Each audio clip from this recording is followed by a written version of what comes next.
இன்றைக்கி பாகியலட்சுமி எபிசோடில் என்ன நடந்ததுன்னு பார்த்தீங்கன்னா, நிறைய வாந்தி எடுத்த காரணத்துக்காக ராதிகா வந்து ஒரு கிட் வாங்கி அதை டெஸ்ட் பண்ணுறாங்க. குழந்தை வந்து கன்ஃபார்மாக இல்லையான்னு. அதில் கன்ஃபார்ம்னு 2 கோடு காமிக்குது. ரொம்ப ராதிகா டென்ஷன் ஆகிடுறாங்க. ப்ரெக்னெண்ட்டாக இருக்கும் அப்படின்னு தெரிஞ்சு கோபிகிட்ட அது சொன்னோன்னே ரொம்ப ஹாப்பி ஆகுறாரு. திரும்ப அவங்க சொல்கிறாங்க நான் ப்ரெக்னெண்ட்டாக இருக்குன்னு. திரும்ப யோசித்து ரொம்பவே டென்ஷன் ஆகிடுறாரு. அவர் வந்து இவங்களோட பெரிய பிள்ளைங்களை வச்சு இப்போ நம்ம இப்படி சொன்னால் நல்லாவா இருக்குது அப்படின்னு யோசிச்சுட்டு இருக்காங்க. சரி, இதில் நம்ம கிட்டில் டெஸ்ட் பண்ணிட்டோம், ஒரு வாட்டி டைரெக்டாகவே டாக்டர்கிட்ட போய் நம்ம டெஸ்ட் பண்ணிட்டு வந்துடுவோம் அப்படின்னு 2 பேருமே டிசைட் பண்ணுறாங்க. ஆனால் இப்போ திரும்ப எப்படி நம்ம வீட்டை விட்டு வெளியே போகிறது? இப்போ தான் மெடிக்கல் ஷாப் போயிட்டு வந்தோம், இந்த கிட் வாங்கிட்டு வந்தோம், இதை டெஸ்ட் பண்ணி பார்த்தாச்சு, திரும்ப எப்படி போகிறது 2 பேரும் யோசிக்கிறாங்க.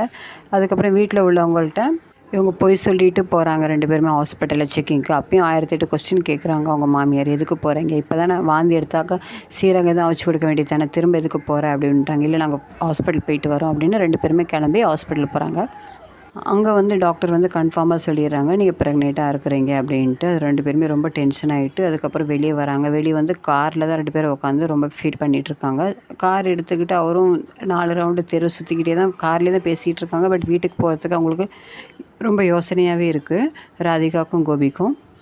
ஏற்கனவே வீட்டை விட்டு கிளம்பும்போதே கோபி அவங்க அம்மாட்ட சொல்லிடுறாரு என்னோடய க்ளவுட் கிச்சனை நீ பார்த்துக்கோமா அப்படின்னு சொல்லிட்டு தான் வராரு. இப்போ இங்கே ஹாஸ்பிட்டல்லாம் போயிட்டு இவங்க ஒரு டென்ஷனாக இருக்கும்போது திரும்ப கோபியோட அம்மாவும் ஃபோன் பண்ணுறாங்க, சீக்கிரம் வாடா இங்கே கிச்சனுக்கு, என்னால் முடியல, என்னால் சமாளிக்க முடியல க்ளவுட் கிச்சன் அப்படின்றாங்க. உடனே இவங்க 2 பேரும் யோசிச்சுட்டு இவங்க டென்ஷனாக வேறு உட்காந்துட்ருக்காங்க. அதுக்கப்புறமா ராதிகா சொல்கிறாங்க நீங்கள் எங்கள் அம்மா வீட்டிலே விட்டுருங்க, எங்கள் அம்மா வீட்டுக்கு நான் போகிறேன், நான் இப்போதைக்கு அங்கே வரல அப்படின்றாங்க. உடனே அவங்க அம்மா வீட்டில் விட்டுறாரு. அங்கே வீட்டுக்கு போய் ராதிகா சொல்கிறாங்க இந்த மாதிரி நான் வந்து ப்ரெக்னெண்ட்டாக இருக்கேம்மா அப்படின்னோடனே அவங்க அம்மா ரொம்பவே சந்தோஷப்படுறாங்க. ரொம்ப சந்தோஷமாக மாப்பிள்ளை என்ன சொன்னார், மாப்பிள்ளை என்னம்மா சொல்லுவார், அவங்க வீட்லேயும் பெரிய பெரிய பிள்ளைங்களாக இருக்குன்னு அவர் யோசிக்கிறாரு. அது போக எனக்கும் மயூ என்ன நினைப்பா, மயூ நினைக்கிறது விடுமா, அவள் 14 வயசு தானே, அவனும் பிரச்சனை இல்லை அப்படின்னு அவங்க சொல்கிறாங்க.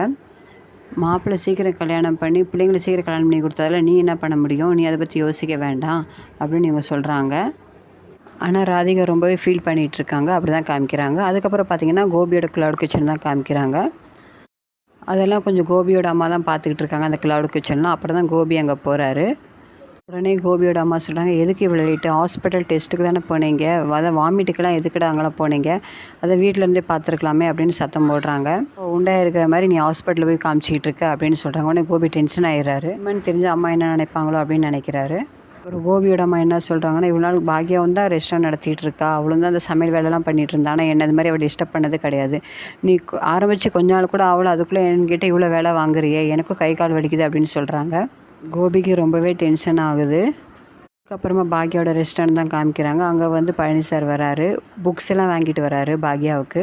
பாக்யாட்ட ஒரு கிஃப்ட் மாதிரி கொடுக்குறாரு. நான் ஒரு இடத்துக்கு போயிருந்தேன், அங்கே இந்த புக்ஸ் எல்லாம் கண்காட்சி மாதிரி போட்டிருந்தாங்க, நான் உங்களுக்காக வாங்கிட்டு வந்திருக்கேன். அந்த புக்கை பார்த்தீங்கன்னா வாழ்க்கையில் சாதிப்பது எப்படி, நீங்கள் தேர்ந்தெடுத்த துறையில் வளர்வது எப்படி, அந்த மாதிரி புக்ஸ் எல்லாம் வாங்கி வந்து கொடுத்துருக்காரு. அதுக்கு பாக்யா ரொம்ப சந்தோஷப்படுறாங்க.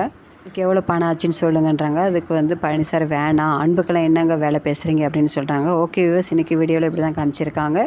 இது ஆக்சுவலி 2 நாள் எபிசோட் சேர்த்து நான் உங்களுக்கு சொல்லியிருக்கேன். இந்த வீடியோ பிடிச்சதான் என்னோட சேனல் மறக்காமல் சப்ஸ்கிரைப் பண்ணுங்கள், லைக் பண்ணுங்கள், ஷேர் பண்ணுங்கள், கமெண்ட் பண்ணுங்கள். Okay bye.